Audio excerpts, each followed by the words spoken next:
Hi, everyone. Welcome to Chats with Dr. Keke. I'm a pediatrician, a pulmonologist, and now a mom of two. So, this is sort of part two of the other video where I was telling you when to take children to the emergency room, and that's about danger signs. So, how to identify when it's time to now not stay at home and take your child in. Unfortunately, this is actually a recent experience of mine. My little 5-month-old was quite ill actually a week ago, and we found ourselves in this predicament. So now, when you now realize that, look, baby's not well or your toddler's not well, and it's actually time to take them in, what do you do? My first tip is to not wait for too long. You don't actually have to wait for there to be danger signs. If you're just feeling uneasy or uncomfortable with your child's condition, then I do suggest that you take them in to be checked. It's much more cost effective to do this during work hours, because if you do it during work hours, you can then book an appointment with your GP or a pediatrician, and they can see you in their rooms, which actually works out cheaper and more time efficient than if you wait till after hours, where then you now have to take your child to the emergency room. Now, with the emergency room consult, there are two scenarios.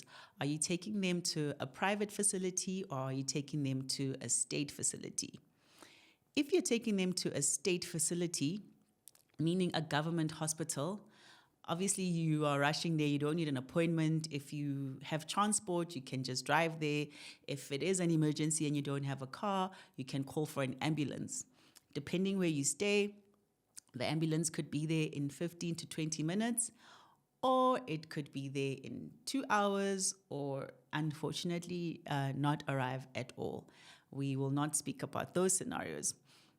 So the ambulance will then take you to the emergency department of any government institution. And when you get there, something called triage will be done, where a nurse or a doctor will assess your child and decide if this is an emergency where your child needs to be attended to immediately, so they're in critical condition, or if this is just a sick but stable child who can still wait to be seen by a doctor. So they'll check the vitals, the temperature, the heart rate, etc., and then decide which way your child will go. In case it's not actually like a critical emergency, then be prepared to wait. And then the wait is going to depend again about where you are, and how many other children are there before you, and also how the staff situation is, depending on the facility that you're at. Now, if you do have medical aid or cash at hand, you might decide to go to a private institution. Again, when you arrive there, triage will be done. So a nurse or a doctor will take your child's vitals and then decide if your little one can wait or if it's a serious emergency and they need to be attended to immediately. Again, remember, there are other critically ill people or children who may be seen before your little one. So if it's not a very severe emergency, you may be asked to wait. And this is obviously someone having decided that your little one is actually stable. So be prepared for the wait. Meaning, if you have to wait before you leave your house, pack a bag. So when we ran out of our house, my hubby grabbed our little one and just ran to the car.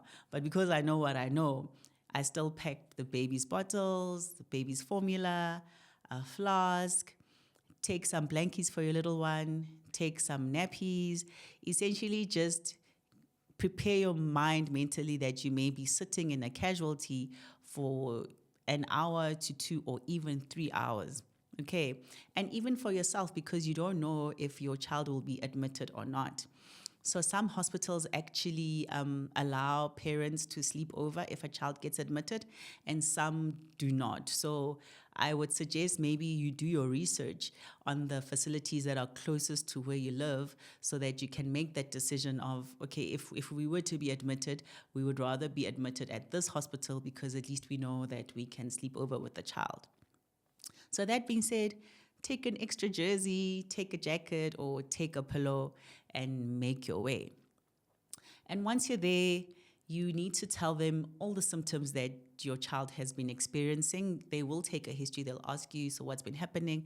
Try recall as much as you can, even though it is understandable. You're quite nervous, you're quite anxious, and you want your child to be assisted immediately. But bear in mind that to give your child the best treatment, it's important for the healthcare worker to know what actually has been happening. How have the symptoms been evolving? And also importantly, what have you actually tried at home? Have you given your child any medication? Did you go to a doctor recently? And what medicine did you actually give? So, my best advice is if your little one has been on any medication, take it along, because when you're nervous and anxious and stressed, it's not so easy that you're going to remember everything that has been happening. It's not for everyone to remember the names of the medication. So take all the bottles or the pills or whatever you've been using. So you don't have to be there and say, no, it's the pink medicine. There are so many pink medicines, and even healthcare workers don't know the name of every single drug. So take it. And same if your child has ingested something poisonous, please don't leave it at home. If it's rat poison or whatever it is, take it with so that the doctors can actually see what your little one has ingested. Okay, so you're now there in the ER, vitals have been taken, you're either waiting or your child is being assisted.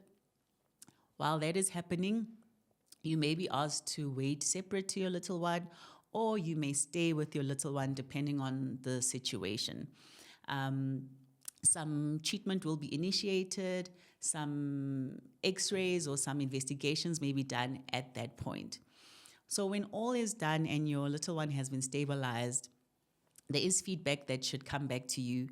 So you will be told that, oh no, this is a mild cold and it's actually okay. We think you can take your little one home. Or no, daddy and mommy, your little one has severe gastro, or this is a severe pneumonia, and we think it would be really helpful if they sleep in the hospital so that we can put up a drip and give medication overnight, or your little one needs to go to high care or the ICU.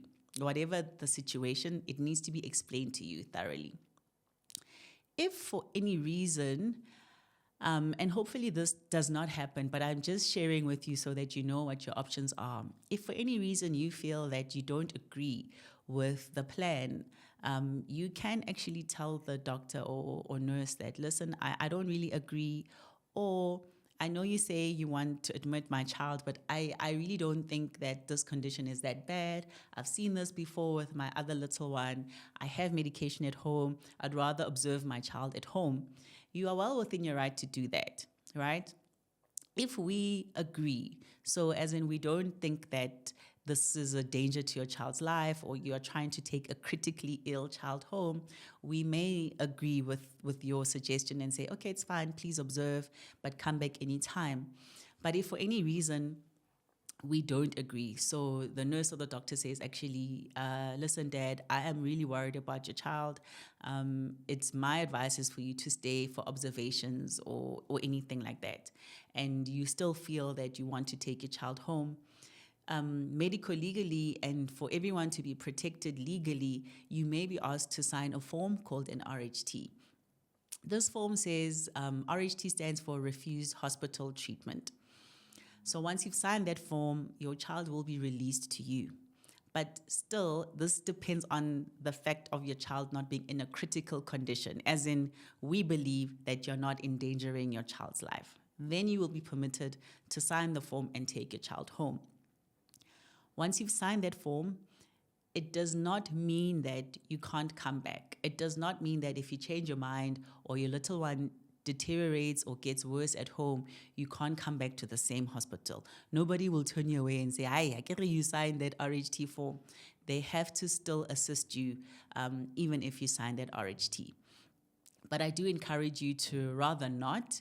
When a nurse or a doctor says, please, we think this little one needs to be admitted, it's usually from experience besides what they're actually seeing in front of them.